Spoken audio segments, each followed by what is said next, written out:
नमस्कार दोस्तों।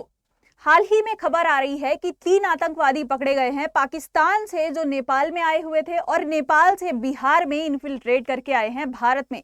और ये रिलेटेड हैं जैश ए मोहम्मद जैसी ऑर्गेनाइजेशन से, जो already UNSC designated terrorist organisation है। अब भारत में क्यों एंट्री कर रहे हैं और क्यों पर्टिकुलरली बिहार में एंट्री कर रहे हैं? क्योंकि इनका रास्ता तो हमेशा से ही क्रॉस बॉर्डर टेररिज्म फैलाने के लिए जम्मू एंड कश्मीर होता था। जम्मू एंड कश्मीर में रिसेंटली जो पहलगाम अटैक हुआ दोस्तों, उसमें इन्होंने ये पूछकर मारा था सिविलियंस को कि क्या आप हिंदू हैं या मुस्लिम हैं।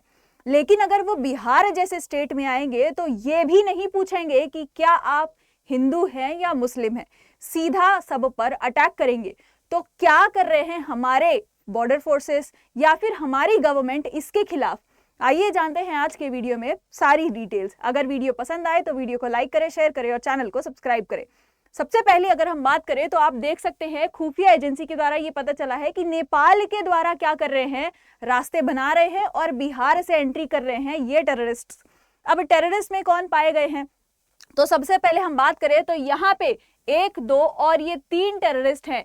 हुसैन अली है, आदिल नाम है और एक का नाम मोहम्मद है, पाकिस्तानी है, पासपोर्ट से पता चल रहा है।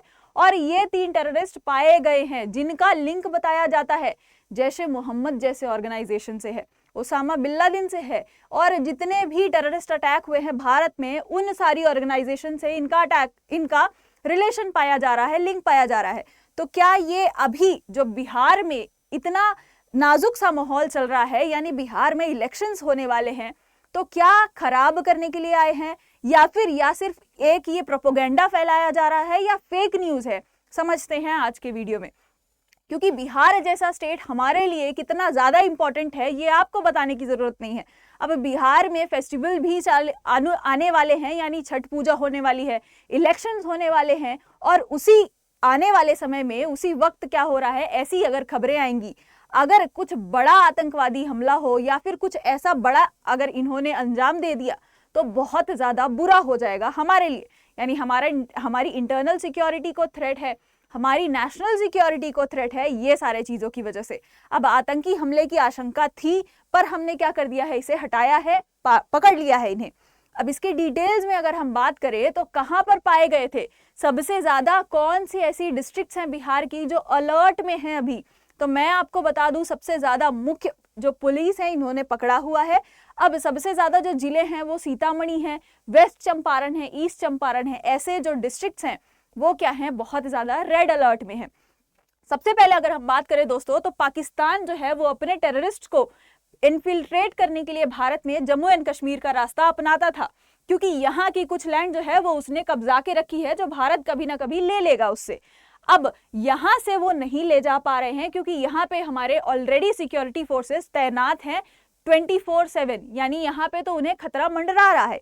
अब वो दूसरा रूट ढूंढ रहे हैं जो कि नेपाल मिला है, तो यहाँ से फ्लाइट लेकर पहले नेपाल आते हैं। और नेपाल के साथ क्योंकि भारत का पोरस बॉर्डर है, हमने इतनी अच्छी फेंसिंग नहीं कर रखी है नेपाल के साथ, क्योंकि बोलते हैं नेपाल के साथ रोटी बेटी का रिश्ता है, बहुत अच्छा रिलेशंस था नेपाल के साथ। लेकिन अभी की गवर्नमेंट दिख रही है कि कहीं और ही उसका झुकाव है। तो अब यहाँ से क्या कर रहे हैं, पोरस बॉर्डर का फायदा लेके बिहार में इन्फिल्ट्रेट करवा रहा है पाकिस्तान ऐसे आतंकियों को। अब आपको पता है नेपाल और बिहार के बीच सशस्त्र सुरक्षा बल जो है, एसएसबी जो है वो क्या है, तैनात है। लेकिन ये भी क्या हुए हैं, असफल रहे हैं। ये क्योंकि ये 3 जो आतंकवादी हैं ये भारत में किस तरह से घुस गए, क्या वहां पे प्रॉपर चेकिंग नहीं हुई, आखिर हुआ क्या कि ये टेररिस्ट यहाँ पे घुस गए? अब सवाल तो ये भी खड़ा होता है कि नेपाल से उत्तर प्रदेश, उत्तराखंड, सिक्किम जैसे स्टेट, वेस्ट बंगाल भी बॉर्डर शेयर करता है, तो क्यों इन स्टेट में ये टेररिस्ट नहीं गए, क्यों सिर्फ बिहार को ही चुना गया? तो बिहार में हाल ही में इलेक्शंस होने वाले हैं। अब इलेक्शंस का माहौल बना हुआ है, उसके बाद बहुत सारे लोग वहां पे माइग्रेट करके आएंगे भी इन्हीं सारी फेस्टिवल्स में और इलेक्शन में पार्ट लेने के लिए। तो क्या अब कुछ बड़ा आतंकी हमला प्लान कर रहे थे ये लोग?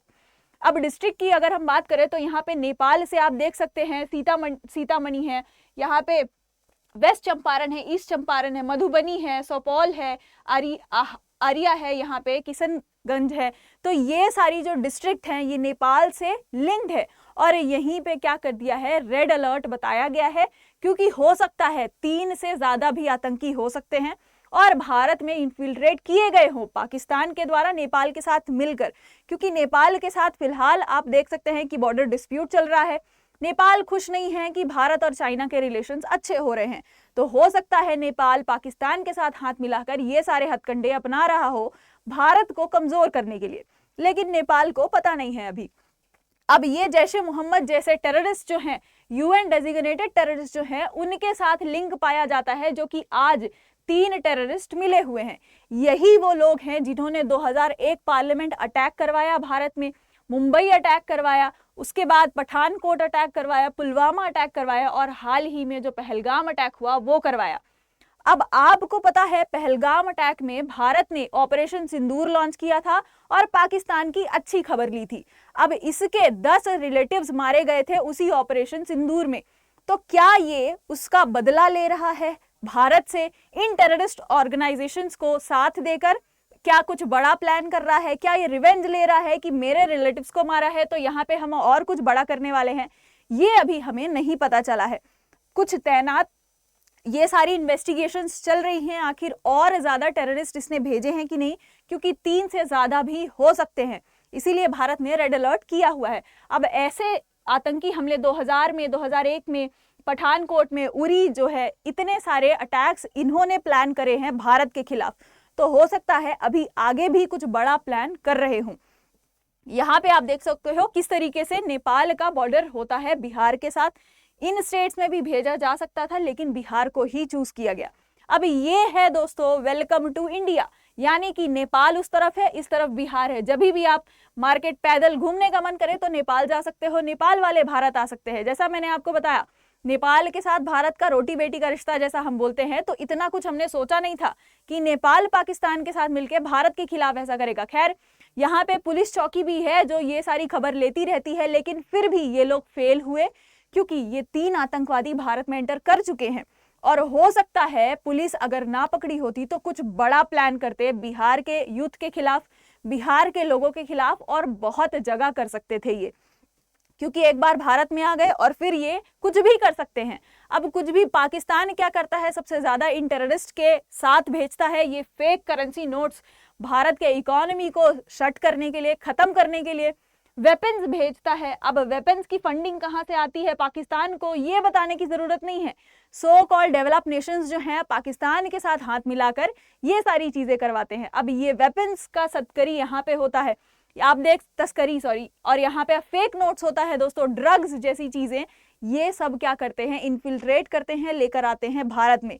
और यही सारा क्या होगा, खतरा हो सकता है भारत की इंटरनल सिक्योरिटी को इससे, क्योंकि बिहार एक हॉटस्पॉट बन गया है इलेक्शंस की वजह से। तो हो सकता है यही आतंकवादी बिहार को सबसे ज्यादा टारगेट कर रहे हों।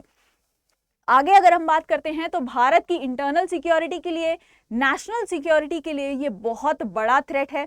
भारत की हर एक पुलिस को, आर्मी को, एसएसबी हो या बॉर्डर सिक्योरिटी फोर्स, जितनी भी अलग अलग बॉर्डर्स के लिए तैनात की गई हैं, सबको अलर्ट में रहना होगा। और इस तरीके के अगर आतंकवादी इन्फिल्ट्रेट करते हैं किसी भी बॉर्डर से, सिर्फ नेपाल ही नहीं, सिर्फ बिहार स्टेट में ही नहीं, कहीं से भी अगर आते हैं तो हमें चौकन्ना रहना होगा और सभी को सेफ रखना होगा, क्योंकि हो सकता है ये कुछ बड़ा प्लान कर रहे हो सकता है रिवेंज लेना चाहते हो ऑपरेशन सिंदूर का, क्योंकि पाकिस्तान अभी पागल हो चुका है, 4 बार न्यूक्लियर की धमकी दे चुका है, ये बता चुका है कि हम रॉकेट फोर्स बना रहे हैं और फलाना डिमकाला खिलौनों की धमकियां दे चुका है भारत को। तो हो सकता है इसे सीरियसली लेना पड़ेगा।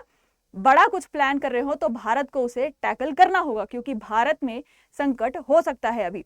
आपका क्या मानना है, आपका क्या ओपिनियन है इस मुद्दे में, मुझे कमेंट्स में जरूर बताइएगा।